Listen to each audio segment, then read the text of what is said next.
Welcome to this edition of On Politics. I'm Dr. Eric Morrow at Tarleton State University, and we're glad to have you with us this week right here on KTRL 90.5 FM, streaming on tarletonradio.com.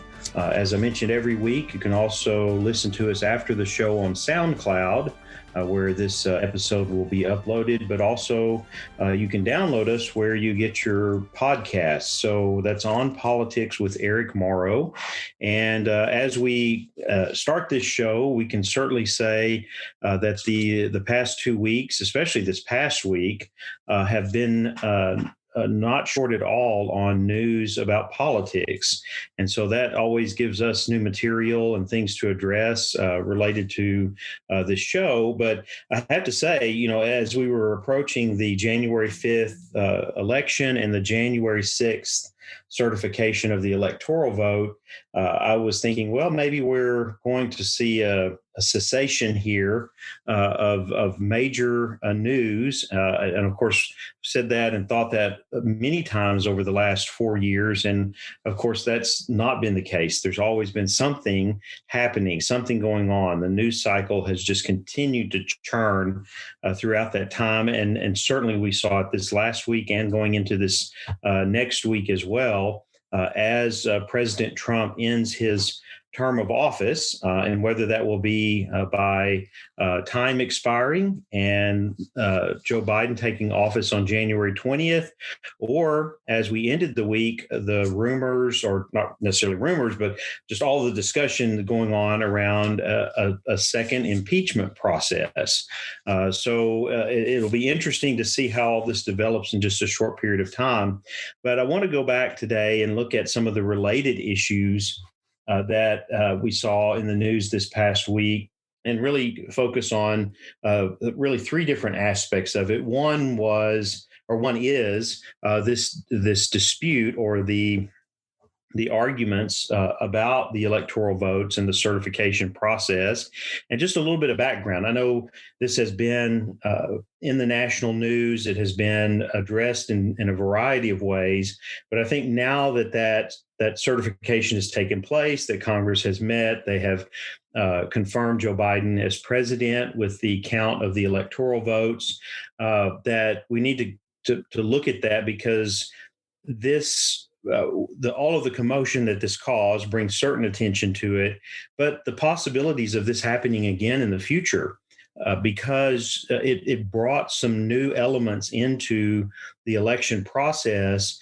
that we've not seen in the modern era. I mean, some elements that are very political, very partisan, very agenda driven in terms of tapping into that energy and that size of the support, the base of support that President Trump has had, and what we saw in this last election with the just the unprecedented turnout in terms of the numbers and the record-setting votes that were received by both candidates, and then also how that connects with some of the events of the last few days and what we've seen happen with the Capitol and during this process, and those that were really involved in all of this and trying to dispute the electoral count. And then I want to wrap up the show today by looking back to a thesis that I've made several times throughout the Trump presidency, and that is some of these challenges have been created by the fact that President Trump and those around him struggle with their understanding of federalism and how that actually works or doesn't work in this country. And that is that relationship between the federal government and the states, not only how that's defined constitutionally, but in the modern era, how that has played out, especially in the Republican Party, where there has been in the past an emphasis on states' rights.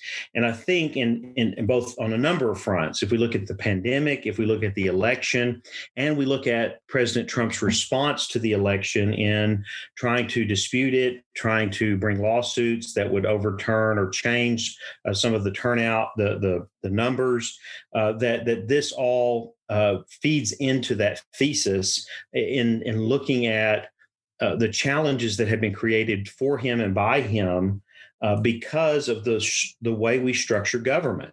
And the way we structure it here does hold a check on power to a certain degree. And I think what we saw this past week and what we see moving forward, no matter where this ends in impeachment or when as he leaves office, but certainly a shift in some of in the Republican Party, kind of moving back to a more moderate position here, not so moderate in compared to what we've seen over the last 4 years, in that a lot of it has been support for Trump, for President Trump, support for his decisions, what he's doing, or at least a lack of criticism when his decisions went against the kind of central principles of the Republican Party and of those that make up the party and their focus on economic conservatism, on the role of government, on the role of government power, and on this issue, I think, of federalism, where states' rights is a very prominent feature.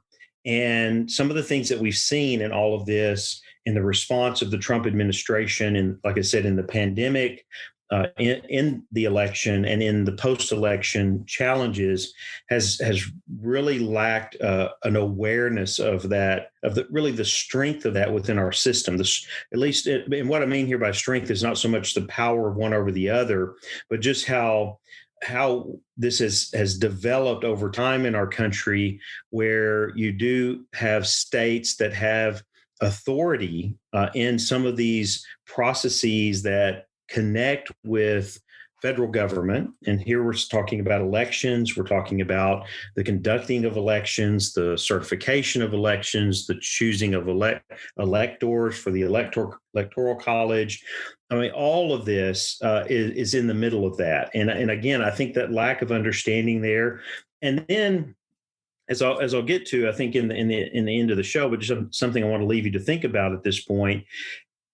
One of the things that doesn't get attention in all of this is the interaction between members of Congress and the political leadership of their respective states. Okay, so think about this for a moment. And this goes on in various levels in various ways, depending on party affiliation and so on. But this got to a point here with the certification of the election, with the vote, with the affirming of the counting of the electoral college votes, and it got to a point where you, especially after the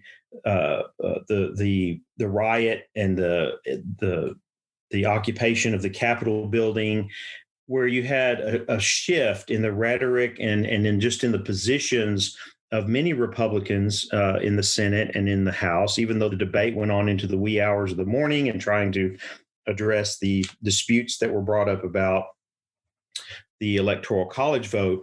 But with this happening, you saw that some of these members of Congress kind of moved back, not just, and I don't think it was just because of what happened in the Capitol building. I think some of this was because of those conversations that are most likely happening between states and their representation in Congress, and the concerns about questioning what was going on at the state level, and the challenges of governors and other officials at the state level navigating this going forward.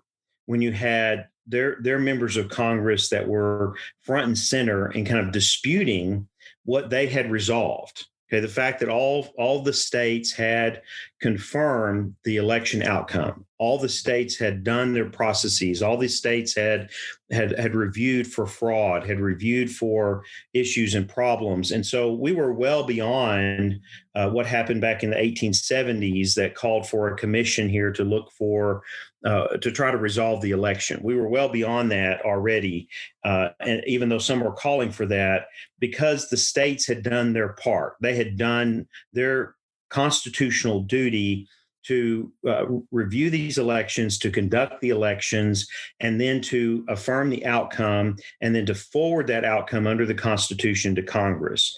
And so, again, I think what happened here is that while you had some that were disputing this, and I don't think that if you look at someone like Josh Hawley or Ted Cruz or some of the lead senators that were in the midst of this, that they were questioning the outcome as much as they were really playing the political game. They were trying to position themselves in relationship to the supporters of Donald Trump, seeing this millions of people that voted for him, seeing the millions of dollars that he has raised post election, and carrying on this narrative about disputing the election, to tap into that and to look at their political aspirations and hope to be the torchbearer after Donald Trump, or to get his endorsement. And we'll talk about that here in a moment as well, because that dynamic may have changed in the events of the last few days. So I want to go back here first in giving you that preview and talk, first of all, about the electoral disputes here, and really what was the basis for moving this dispute process to another level, where you had some senators that were calling for a commission to look at this under the Electoral Code Act, an act that was passed in 1877 when there was concerns about the outcome of the election. And you had a number of states, Florida, Louisiana, South Carolina, who that had election returns and were concerned about electoral fraud, and Oregon as well, where there were other issues there as well, where you had multiple slates of electors that were sent forward to Congress. And all of this in the mix of post-Reconstruction, or really near the end of Reconstruction, that'll become a factor in this, in determining who would be the president of the United States. So when you look back at that and you see this act that was passed at that point in time, the act which set up a commission of 5 senators, 5 members of the House, and 5 members of the Supreme Court to resolve this. It was meant to kind of look at this and say, okay, what actually happened? What are the disputes here, and how do we solve those disputes? Of course, at the same time, you have the politicking going on, not only of who's on that commission, knowing that whoever controlled House or Senate, those 5 would be chosen by that party, and then who was on the Supreme Court, and what were they might likely to land on this. But it was also the negotiations about ending Reconstruction, which really led Democrats to support this and eventually to support Rutherford B. Hayes for president, because of that promise to remove Union troops from the South and to end Reconstruction. So what was happening here prior to the certification, prior to the states submitting their ballot counts and so on, there were disputes that were going on, and they were going on within individual states that needed to be reviewed, and a decision needed to be made, because the decision about counting the electors from those states would determine the outcome of the election. This is why some, and I think Lindsey Graham was one of the ones as well that spoke from the Senate floor, that we don't want to go back and look at this. We don't want to go. This is not the starting point to resolve the disputes that were there today, because it was a completely different scenario, a completely different set of circumstances, whereby the states had already done their work. There was no dispute on at any state level regarding the outcome of the election. Okay, there was no dispute about choosing the electors. There was no dispute about, as we saw with the numerous court cases that were thrown out, about fraud, about other issues that would have changed the outcome in those states. And so by the time it gets to Congress and it gets to January 6th, where they are counting those electoral votes, this process of disputing it was certainly very political. And that's not to say it wasn't in 1877. It certainly was. But in this time as well, it was political, not so much in the sense of trying to overturn the election, but in the sense of the positioning of political leaders, of senators and members of the House, in order to align themselves with that support base for President Trump. And of course, if you're looking ahead, if you have presidential aspirations, you want to tie into that. You want to tie into the energy and the resources and the millions upon millions of votes that even though Donald Trump lost the election, a significant amount of support that from all across the nation, that makes if you had that same support, makes that election within reach. that the possibility of winning if you're able to tap into that support. Now, before I get to that, though, in talking about these electoral college disputes, I do want to say that this needs to be resolved. I mean, I think that on the federal level and in terms of the 12th Amendment, because if we look at the 12th Amendment of the Constitution, and where it says in here that the electors shall meet in their respective states and vote by ballot for president and vice president, one of whom at least shall not be an inhabitant of the same state. So all of that happened. They shall sign and certify and transmit sealed to the seat of government of the United States, directed to the president of the Senate, which is the vice president. And if you watched any of this, you saw Mike Pence sitting in that seat of the president of the Senate. The president of the Senate shall, in the presence of the Senate and House of Representatives, open all the certificates, and the votes shall then be counted. The person having the greatest number of votes for president shall be president, if such number be a majority of the whole number of electors appointed. And it goes on if it says, other things. But it says, but in choosing the president, the vote shall be taken by states, the representation from each state having one vote. This is if there's not a majority. It says the person having the greatest number of votes as vice president shall be the vice president, if such number be a majority of the whole number of electors appointed. And if no person have a majority, then from the two highest numbers on the list, the Senate shall choose the vice president. Okay, again, these are a lot of details that address the electoral process and then what the Senate does. The problem in 1877 was that there was no process in order to handle disputes about electors.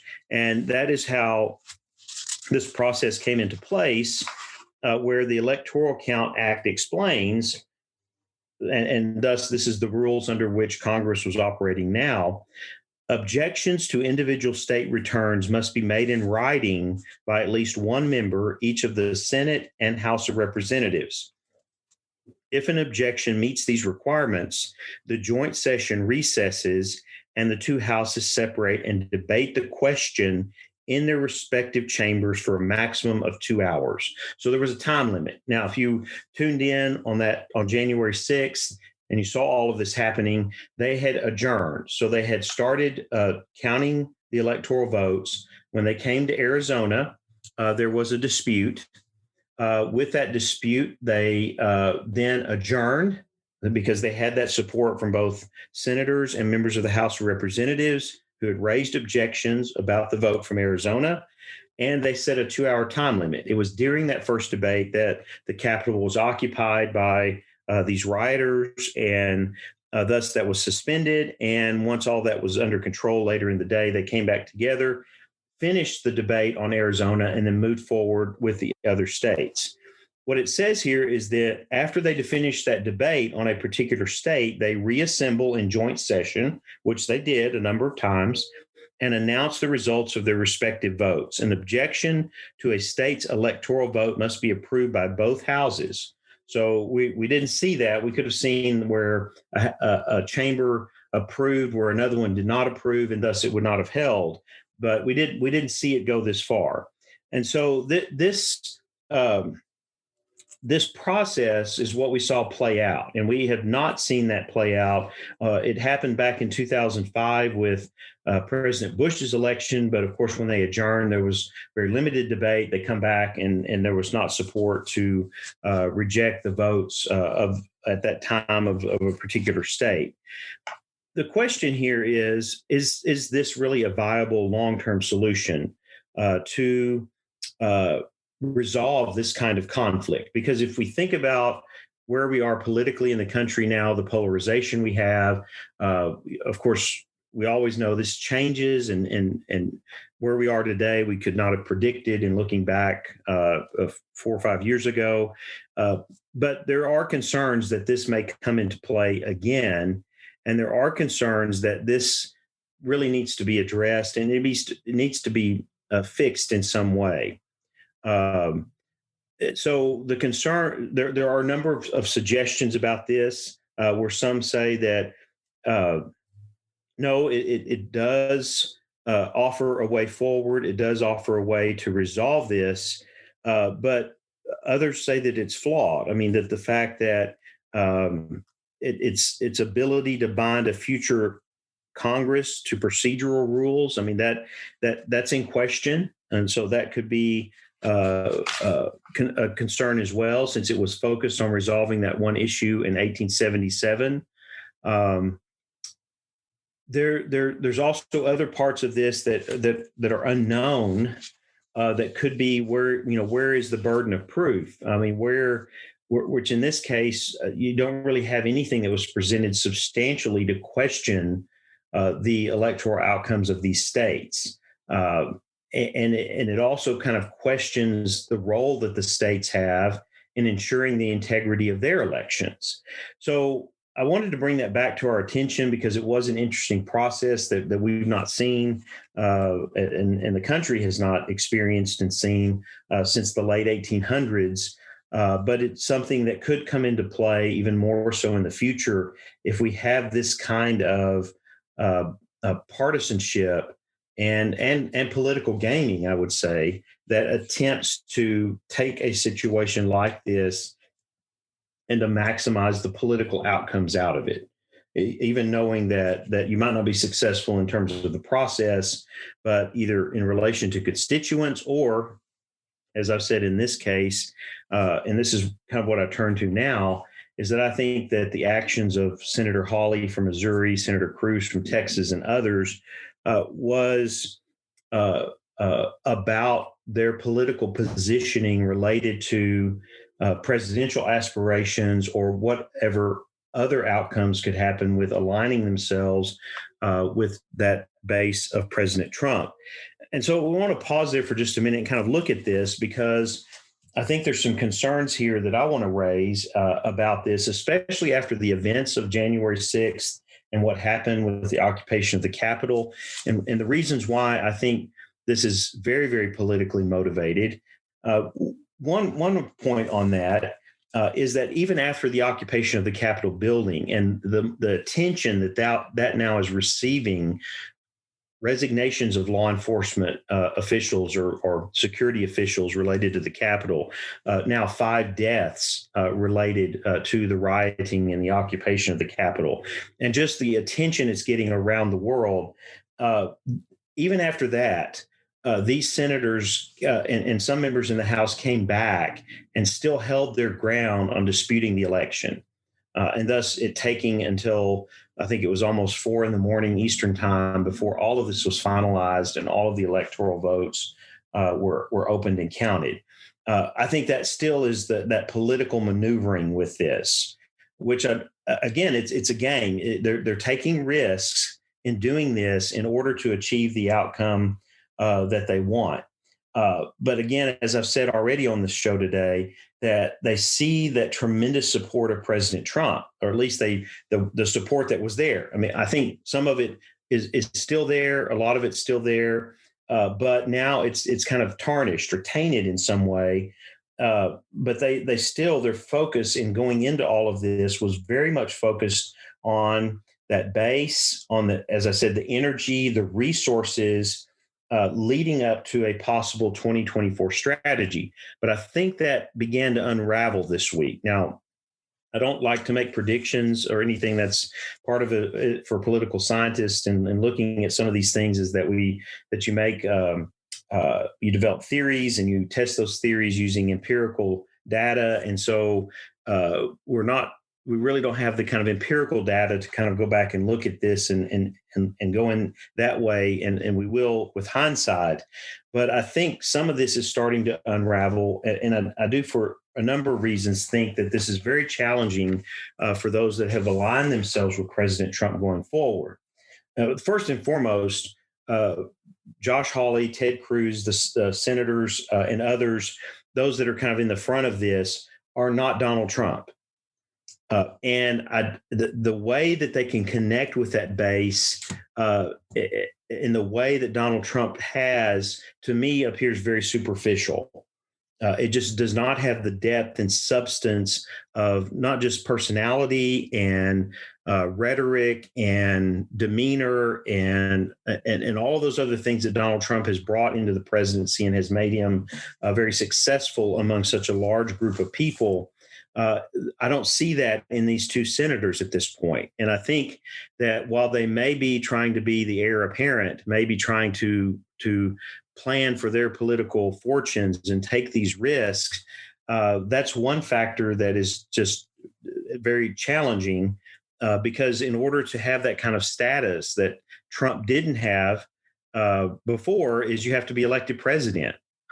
That status he has in relationship to the Republican Party and to Republican leaders, that came with him being elected.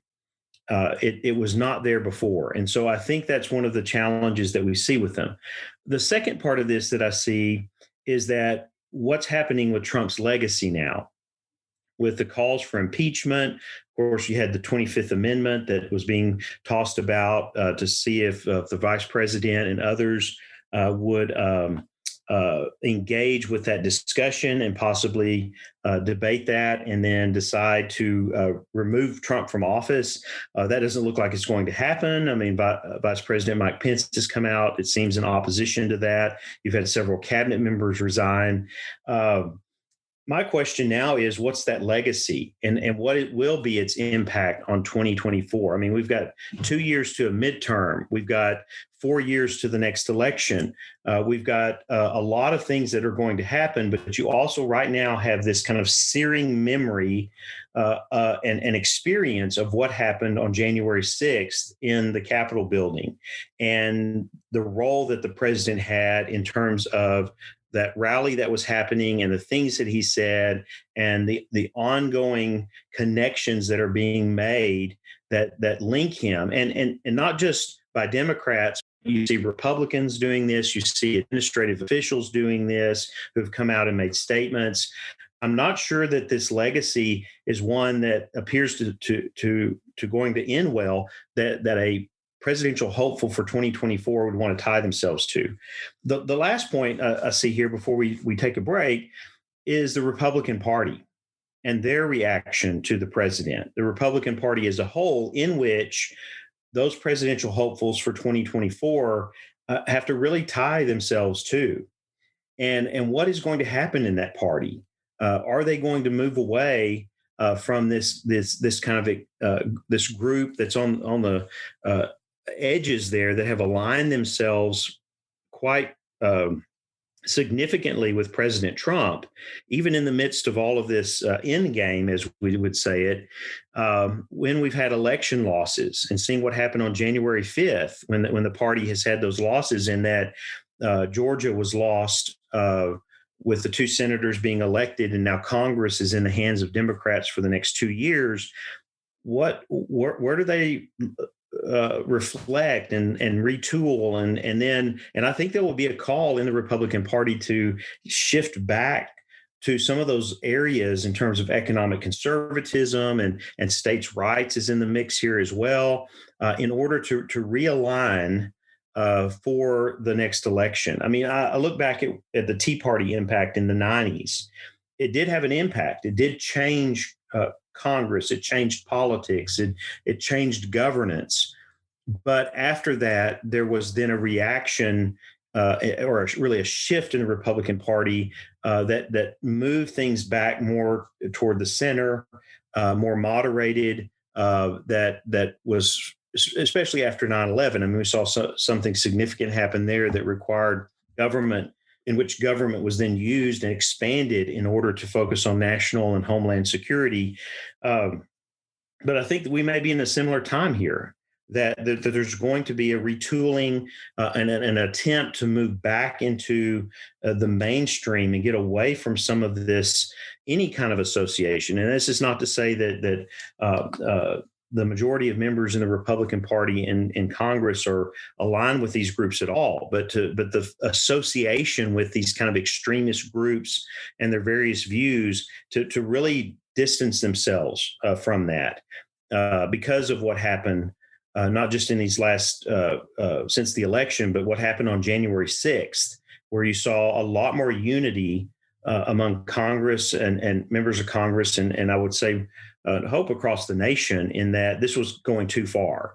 This was taking things too far, not just in the actions of what the people did in occupying the Capitol, but even the president himself and others around him. I mean, if you go back and watch those speeches by Rudy Giuliani and Donald Trump's son and the president himself and Ken Paxton and others, and see how that rhetoric, the tone and nature of it just went too far with a group that had elements within it. Okay, not everyone that was there, but elements within it that were willing to take that literally and to then go to the Capitol and to do some of the things that they did, to occupy it in the way they did, and basically kind of desecrate what we consider a national shrine to our democratic system and to the rule of law.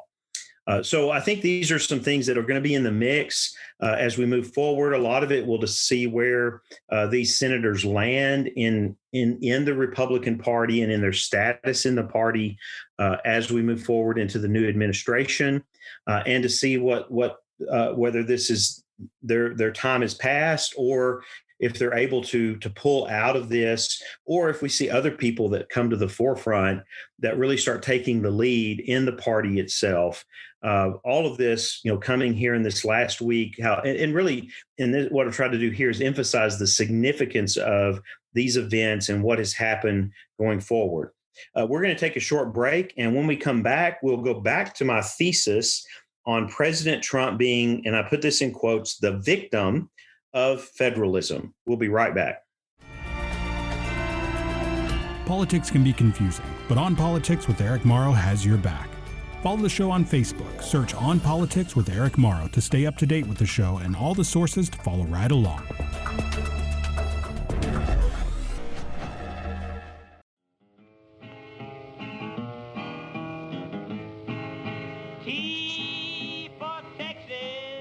T for Texas is a Texas-based history podcast from historian Dr. T. Lindsay Baker. Find a new episode every Thursday morning wherever you get your podcasts.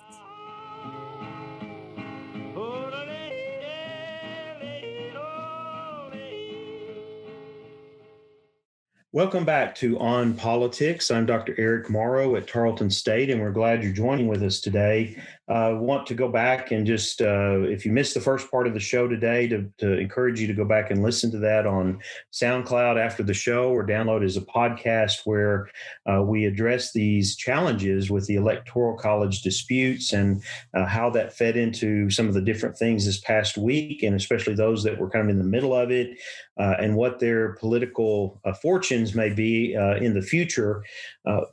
Following on that, and as we see Trump, the president, the Trump administration coming to end, President Trump leaving office, I want to go back to a thesis that I've promoted along the way, and that's something that I will continue to give maybe attention to, and just in terms of research, but focusing on the impact here. And when I've said this to some people before, they've kind of looked at me, especially those that understand the concept of federalism. And I've said that President Trump is, quote, the victim, end quote, of federalism. And of course, they look at me and they go, wow, what, the victim? How could he be a victim of federalism? I'm trying to put this in from his perspective. Okay, is that he's the victim because he didn't understand it. He doesn't understand it. He's not engaged with it at a level to understand the challenge of politics within that kind of system. And while he has been politically successful on a number of fronts in a number of ways, this is one that has really, I think, spelled doom this last year for his presidency. So I'm looking at it in three different areas. So I added another area to this because I've come back to it, like I said, over this past year. And so I want to review those areas, but I also want to talk about why I've even added more to affirming this specific thesis. And that is the very first time I addressed this was at the initial stages or time of the pandemic. And one of the challenges related to the pandemic that we have seen, and we continue to see this on a daily basis, we see it even though there's a vaccine, we see it in the distribution of the vaccine, we see it at the challenges of healthcare systems across the country, and that is that there has never been adequate coordination between the federal government and the states. This was very apparent early on, where the approach of the president was more or less to let the states do their thing, to be somewhat reluctant or hesitant initially to offer federal assistance, especially to support infrastructure. Okay, so the assistance came, by way of developing vaccines. Fine. Those go to pharmaceutical companies. They have infrastructure. They dedicate all their resources and the resources that they receive from government to producing a vaccine. And so we saw this in just unprecedented time and energy that was put into this in getting a vaccine that is now available. But what we see is the distribution of it. And again, we see healthcare systems, states, okay, because this is being done by government. Okay, this is not being done by private organizations. The distribution of this is being coordinated by federal government with state governments. What we see is a failure on both levels, and that failure is in getting the millions and millions of doses out where they need to be. And so this has been a significant challenge along the way. And I think we saw this early on with the tensions that were there. You had Republican governors that were supporting President Trump. But again, the question was about resources and timing. Early on, some of those states were not impacted as some other states, because we saw our states with high population centers, New York, California, and so on, that had Democratic leadership. So there was the political element in this.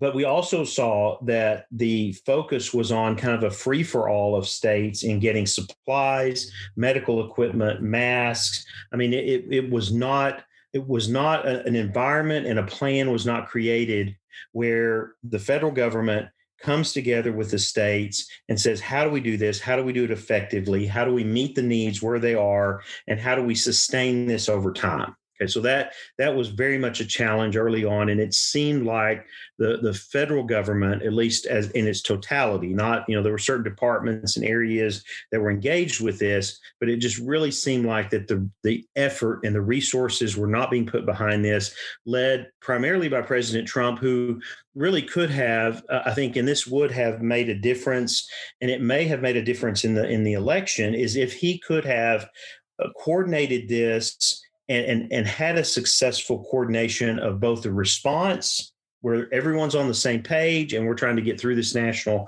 crisis together, rather than either to politicize it or to be a kind of obstructionist in terms of dedicating the resources of government to combat this. And so I think we see it even more now. We see the outcome of this, because again, the whole idea of Operation Warp Speed was getting the vaccine out there, getting it out there to as many people as possible, as quickly as possible. And yet we're seeing struggles all across the country with that. Both, I don't just put this on the part of the federal government. I think it's state governments are challenged by this as well. I think they have a role in some of the issues lie there, but I think the coordination of it could have been much better. And here we are in a federalist system where, yes, states do have responsibilities, they do have authority, spheres of authority over certain things, but this is not the kind of crisis that becomes a free-for-all, that every state does its own thing. And when it's the virus knows no borders, the virus knows no politics in terms of Democrat or Republican or independent or whatever it may be. This is a national crisis. It's a world crisis, but in terms of our country and its well-being, its security, the health of the people, the common good, it is a crisis that needs that highest level of coordination between federal and state government. So that was my first case. The second one that brought this thesis back in is the election. So when we look at the election and we look at the success that both President Trump and President-elect Biden had in this, I mean, in terms of the turnout and the number of votes, I think that election and then the process following, again, is this emphasis on federalism. And in a federalist system, the way ours is established, the states have a significant role and responsibility in conducting their elections, in determining how those elections will be carried out. Yes, there are federal statutes and there's laws in place that relate to the Constitution as a basis in terms of fair and free elections. But in terms of the implementation of it, it's up to each and every individual state.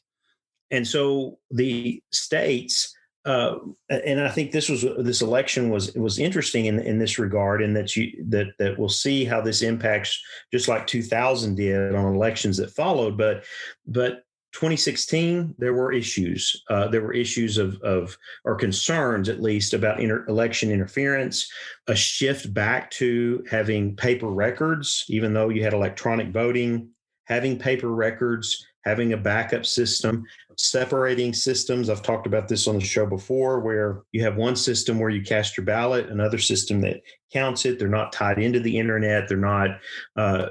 They can't be compromised in that way. So here we had statements coming out of Homeland Security and others that this was the most secure election that at least they affirmed in U.S. history. Here we had states doing their jobs. States taking their responsibility seriously. And I think we saw this in Arizona and Georgia and Wisconsin and Pennsylvania, following not what they think should happen, but following the election outcome and the rules of their state, the rules of their state in order to facilitate the election.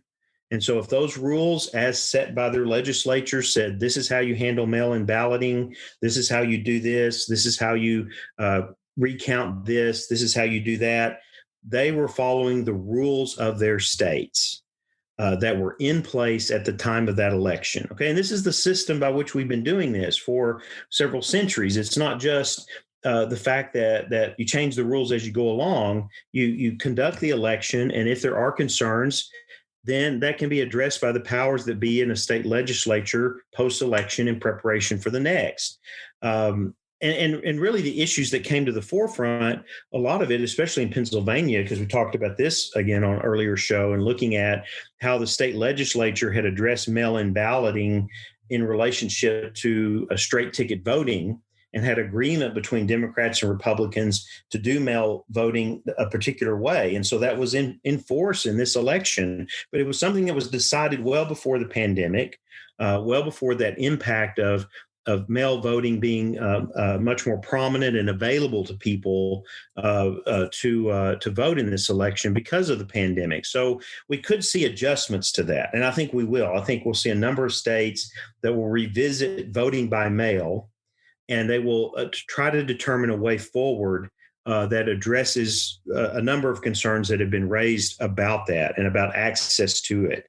But that aside, the focus here is on the role that states have in this process. And I think, again, what we saw in the days after the election, in the weeks after the election, and even up to this certification, throughout the certification process, that there was a lack of both respect and awareness of this. Now, I'm not, again, as I've said on the show, I'm not questioning the right that the president and his administration has in disputing outcomes and taking those to court, especially if they have evidence, which, again, I think was a challenge in all of this, to see where is the evidence of widespread fraud or mishandling of this that would impact the outcome of the election.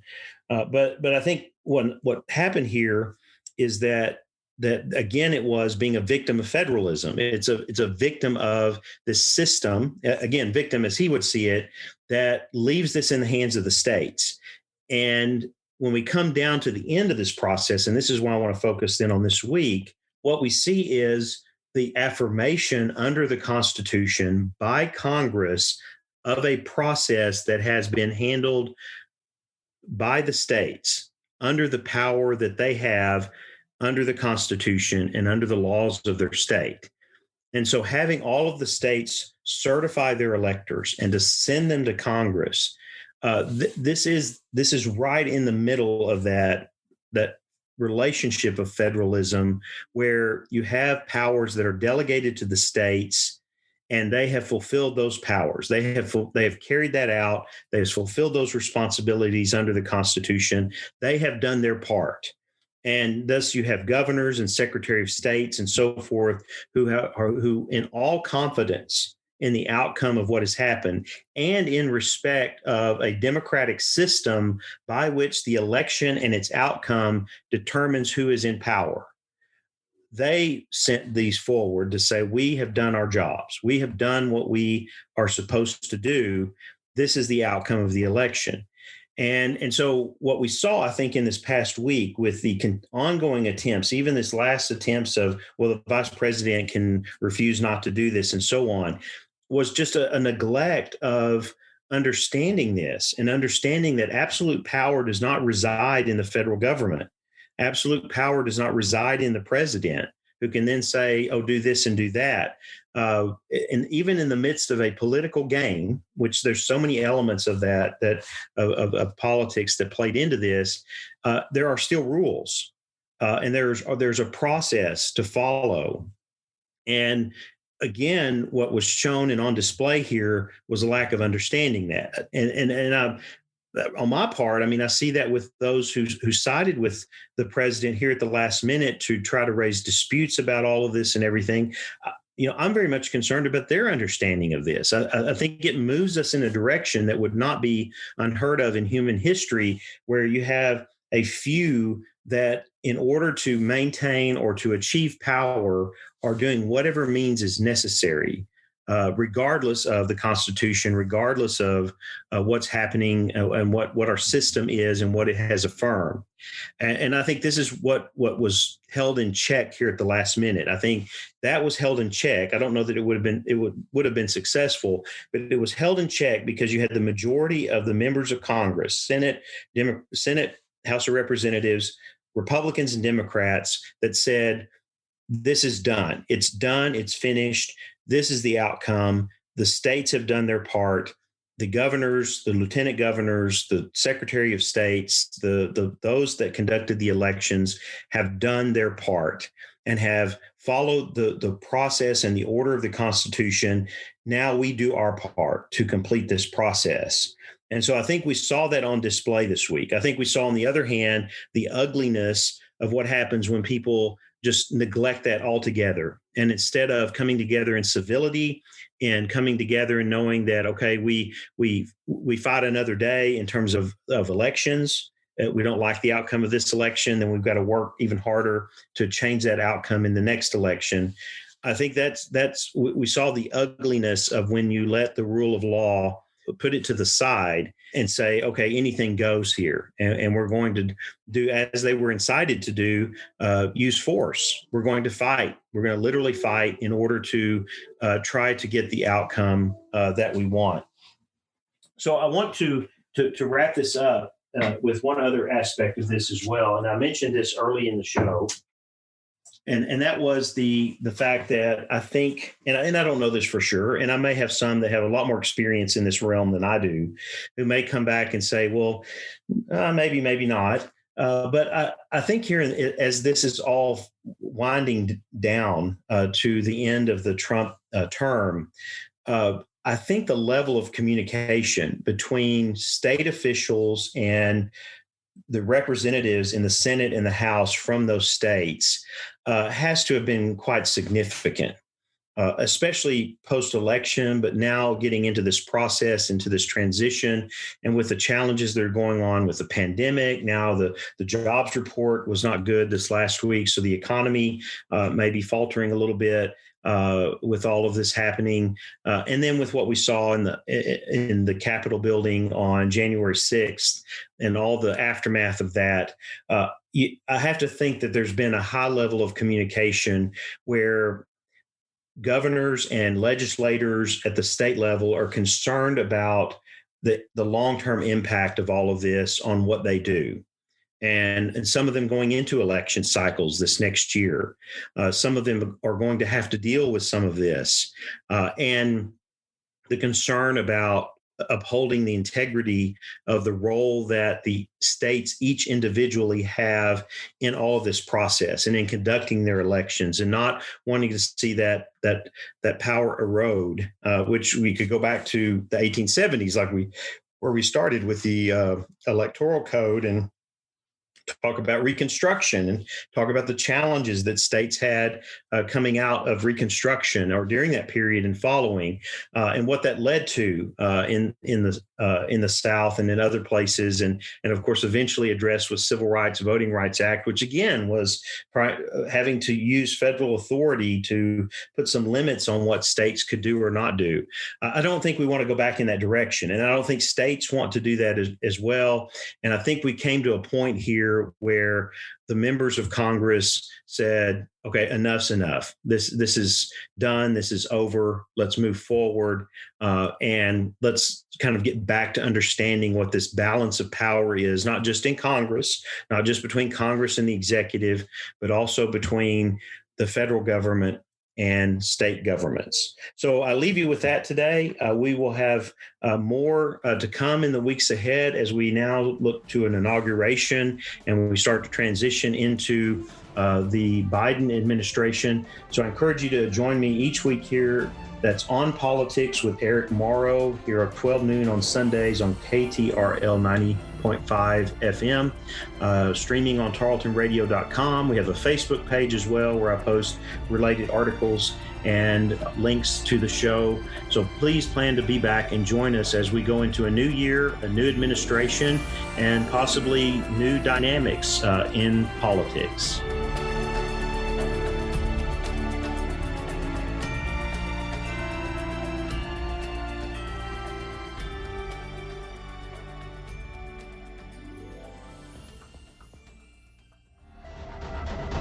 This has been a Tarleton Radio Network podcast with production from me, Taylor Welch, and me, Carissa Cole. Find more great shows by searching Tarleton Radio Network wherever you get your podcasts.